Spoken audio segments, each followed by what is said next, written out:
Olá, muito bem-vindos, muito bem-vindas ao Literatura Falada. Hoje eu faço algumas considerações sobre aquele que é considerado um dos maiores romances da literatura inglesa.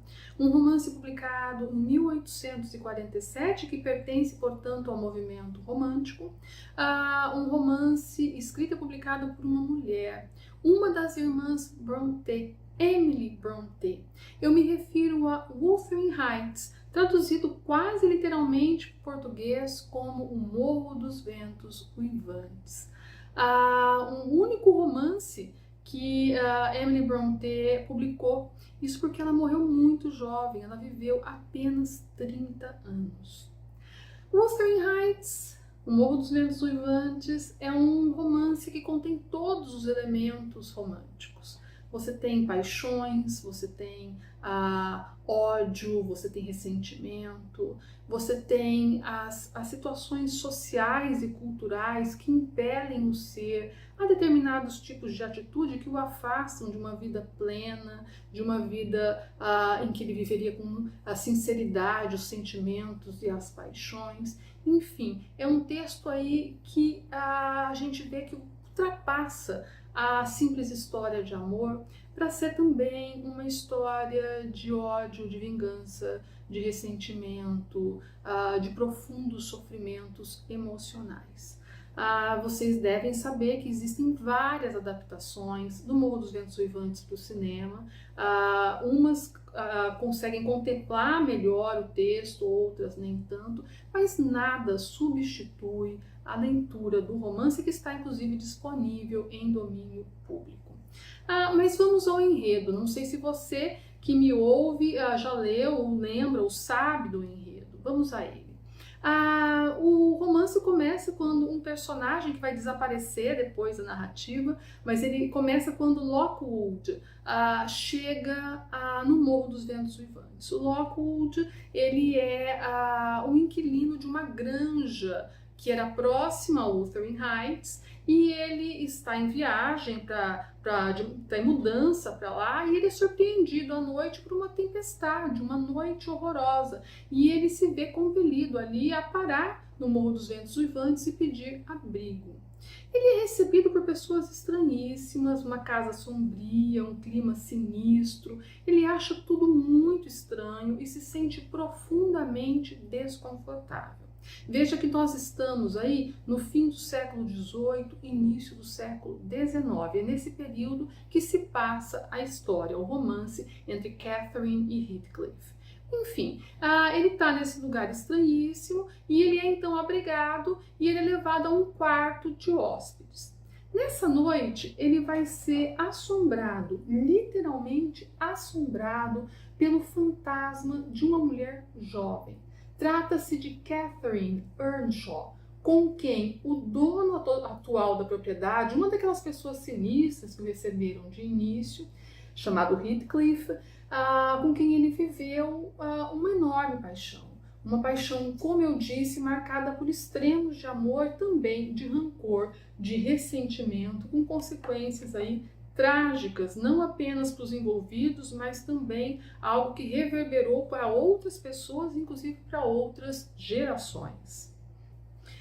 O Heathcliff, ele era uma espécie de irmão adotivo de Catherine e do irmão dela. Então você tinha a Catherine e o irmão. Um dia o pai chega da cidade, eles moravam no campo, com uma criança que seria ali criada junto. É claro que o Heathcliff não recebeu o tratamento dos irmãos, ele era quase que um funcionário, algo até meio que escravizado ali, porque ele não tinha muita alternativa. Ele vivia, trabalhava na propriedade, não tinha acesso a estudo, não tinha acesso às coisas que os outros irmãos tinham. Enfim, ele cresceu ali em meio a eles como se fosse um irmão, mas ao mesmo tempo não era irmão, era um trabalhador ali do lugar que trabalhava por comida e moradia.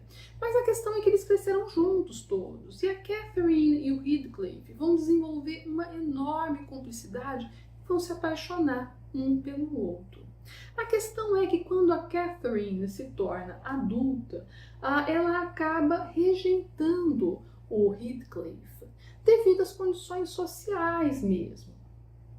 Heathcliff, como eu disse, era um sujeito rude, era um sujeito iletrado, de origem pouco nobre, aliás, de origem desconhecida. E ele foi aí rejeitado e humilhado pela Catherine, apesar dela corresponder ao amor dele, né? Ela acaba cedendo aí à ambição e ela acaba se casando com um outro homem, um vizinho rico da propriedade de Wuthering Heights, chamado Edgar Linton. O ato da Catherine ele vai trazer consequências assim devastadoras para todos, né? A reação de Heathcliff é violenta na proporção da sua revolta e acaba trazendo à tona aí toda uma vida de diferenças no tratamento recebido dentro da família. A Cathy, ela é extremamente voluntariosa, mimada, irracível.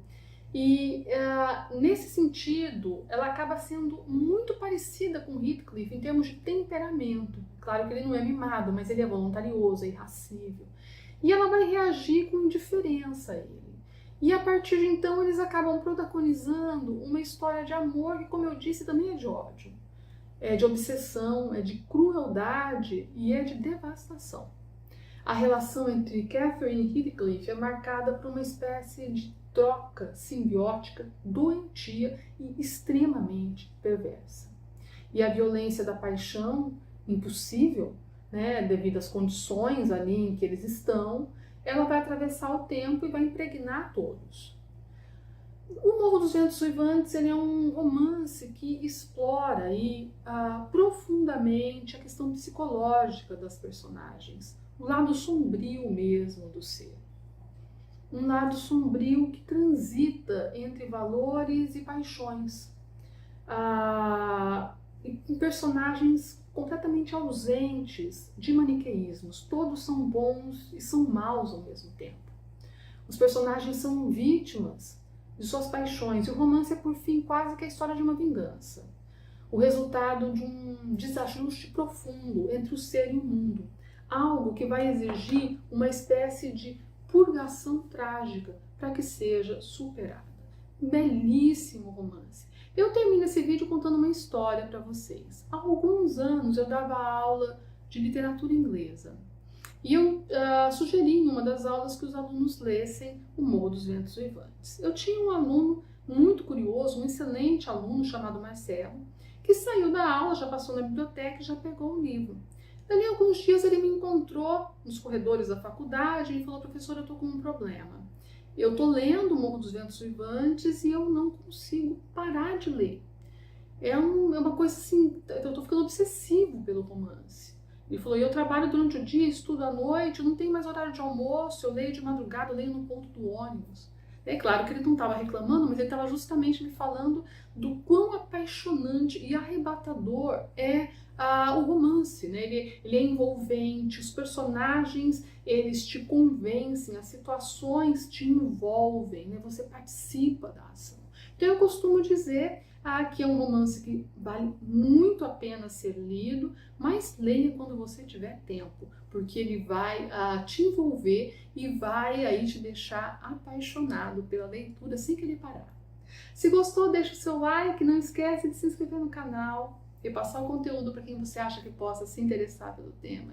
E até o nosso próximo encontro.